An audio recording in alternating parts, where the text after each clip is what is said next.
Bonjour, aujourd'hui j'aimerais vous parler résine. Je vous ai déjà parlé de résine dans le passé, il s'agissait de la résine d'inclusion. La résine d'inclusion est un petit peu plus liquide que celle que nous allons voir aujourd'hui. Elle permet, comme son nom l'indique, d'inclure dans des épaisseurs de résine jusqu'à 10 cm des inclusions, des perles, enfin tout un tas d'éléments que vous souhaitez utiliser. Nous avions par exemple réalisé des bijoux, nous avions aussi fait des fonds de plateau en incluant tout un tas de petits éléments. Nous avions aussi marié cette résine avec des colorants. Toutes les résines d'ailleurs peuvent se marier avec des colorants adaptés à la résine. Aujourd'hui c'est d'une autre résine dont j'aimerais vous parler. C'est une résine de surface, c'est-à-dire que vous allez pouvoir la placer en petite épaisseur, aussi bien sur des bijoux que sur du papier, de la mousse thermoformable et d'autres éléments. Vous allez voir, c'est ce que nous allons faire. Je vous propose de découvrir aujourd'hui la résine Glace Lac. Vous allez retrouver dans cette boîte un mode d'emploi, deux petits godets qui vont pouvoir être utilisés avec chacun des flacons qui vont permettre une polymérisation une fois mélangés, et puis une spatule. Vous allez aussi avoir une paire de gants que je n'utilise pas aujourd'hui, simplement pour vous montrer un petit peu mieux les choses. La résine se réalise en mélangeant les deux gels, le A et le B. Et vous voyez, tout est très bien expliqué. Vous avez besoin d'une mesure de B et de 2 mesures de A. Il vous suffit ensuite de mélanger. Allons-y.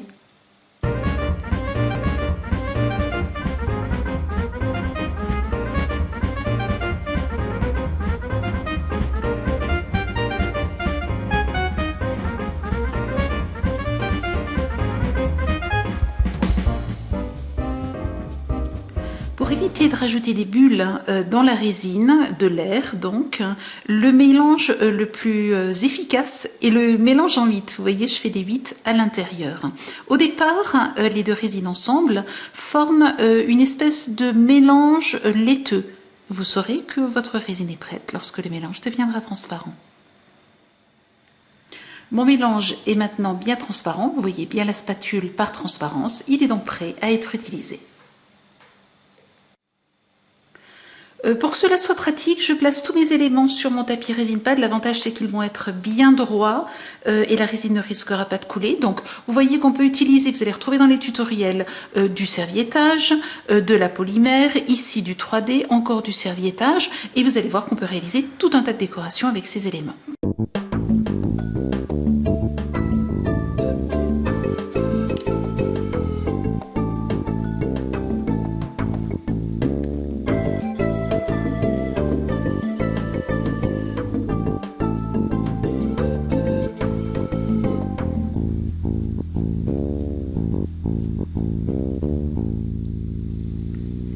Vous voyez que c'est une résine assez épaisse, elle a donc l'avantage de s'arrêter au bord, sauf si bien entendu vous en mettez vraiment trop, mais sinon elle va s'arrêter sur le bord et ne pas couler sur l'extérieur donc de votre création. L'autre avantage, c'est que si jamais vous avez un petit accident, qu'elle coule à l'extérieur de votre création, vous travaillez sur le tapis résine pad et l'avantage c'est que vous récupérez ainsi une création qui est propre sur les bords. La résine coule et peut très facilement s'enlever donc du tapis résine pad. Cette résine a aussi l'avantage de pouvoir se poser au pinceau. Je vous conseille là encore d'utiliser le résine pad parce que vous avez tout un tas de petits éléments qui vont vous permettre de faire tenir ensuite vos créations pendant le temps de séchage.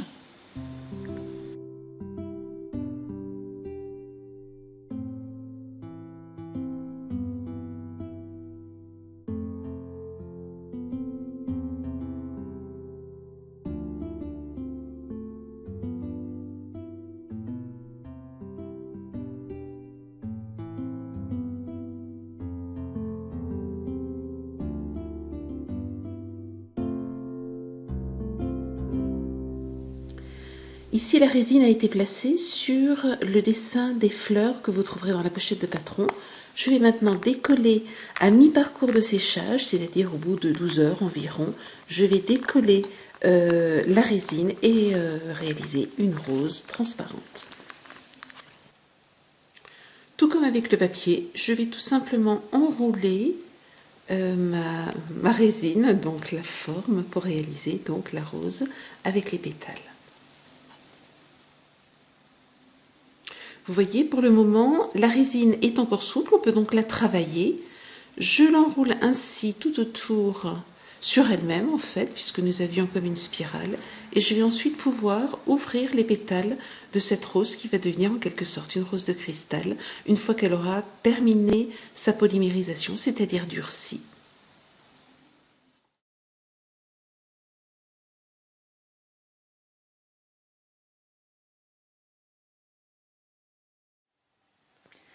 Nous voici 24 heures plus tard. Vous pouvez déjà toucher votre création, elle est sèche en tout cas au toucher. La polymérisation se fait au bout de 15 jours, mais vous pouvez tout à fait les utiliser et les monter dès maintenant.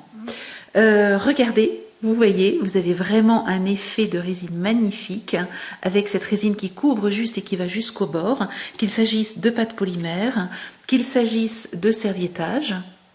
Vous le voyez bien ici, vous avez ce joli rebord, qu'il s'agisse de papier. Et vous allez pouvoir ainsi réaliser différents types de décorations. Bien entendu, les bijoux vont pouvoir être placés par exemple dans un pendentif. Vous pouvez aussi assortir donc avec les boucles d'oreilles et puis monter le bracelet. Je vais y arriver. Hop, voilà, monter le bracelet donc comme ceci en utilisant de la colle pour bijoux. Vous pouvez aussi réaliser de très jolies cartes. Vous voyez ici en mariage avec la technique du pergamano. Donc ici, il s'agit d'une image que vous trouverez dans la rubrique 3D, image 3D. Donc vous voyez vraiment ce très joli reflet de résine. Et puis pour les autres, ce que j'ai fait, c'est que j'ai déjà préparé une carte sur laquelle, par exemple, ici, je souhaite coller ceci. Donc je vais utiliser tout simplement de la colle à papier. Pour ceci, donc voici une carte. Pour l'autre, j'aimerais la placer sur une carte comme ceci, que j'ai aussi préparé d'avance. Vous allez retrouver tous les détails dans un tutoriel, détails de création de la carte. Et vous voyez que vous avez tout de suite de très très jolis résultats.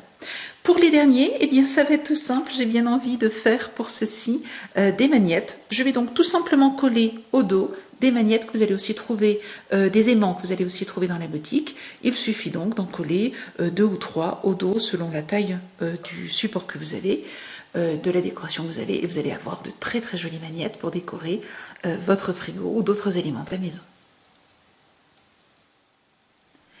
J'ai oublié de vous en parler, j'ai aussi fait des tests sur la mousse thermoformable, cela fonctionne parfaitement bien. Vous allez retrouver donc des planches de mousse thermoformable avec ici par exemple des roses, vous avez tout un tas d'autres thèmes très très intéressants, très jolis, enfantins ou pour adultes. Et vous voyez, vous allez pouvoir réaliser des magnettes ou alors des cartes comme vous le souhaitez.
Comme toujours, vous retrouvez dans notre boutique tous les produits que j'ai utilisés dans cet atelier et dans les tutoriels associés. Je vous souhaite une belle semaine créative et je vous dis à la semaine prochaine.